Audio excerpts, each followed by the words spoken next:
ভালোবাসার লালবাড়ির সরস্বতী পুজোয় আমার তুলির দু এক আঁচড় রাখতে পারবো কোনো দিন ভাবিনি। নমস্কার, জীবনে প্রথমবার সরস্বতী পুজোর আমন্ত্রণ পত্র হাতে পেলাম। কিভাবে? চলো গল্পটা খোলসা করেই বলি। আমাদের কৃষ্ণনগরবাসীদের কাছে লালবাড়ি অর্থাৎ কৃষ্ণনগর কলেজিয়েট স্কুলের সরস্বতী পুজো কিন্তু আলাদাই অনুভূতি বহন করে।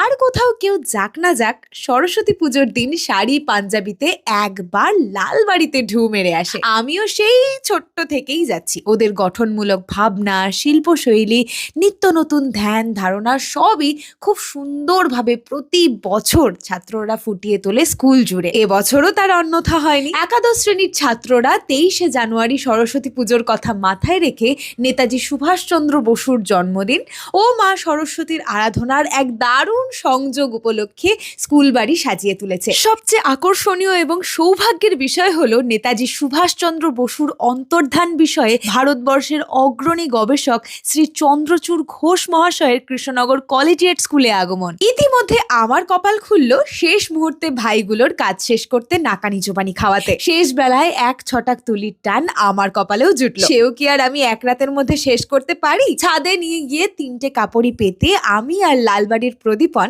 দম ধারাক্কা করে ঘন্টা খানেকের মধ্যেই আলপনায় সাজিয়ে ফেললাম কাপড় 3টে। মা সরস্বতী বসত করেন পরিশ্রমে, সাধনায়। আরাম করে কখনোই সরস্বতী সাধনা হয় না। ইদানিং একটু যে দূর হয়ে যাচ্ছি মা সরস্বতীর থেকে তা বুঝতে পারছি, কিন্তু না, এ কিছুতেই হতে পারে না। সরস্বতীকে আঁকড়েই আমার সবকিছু।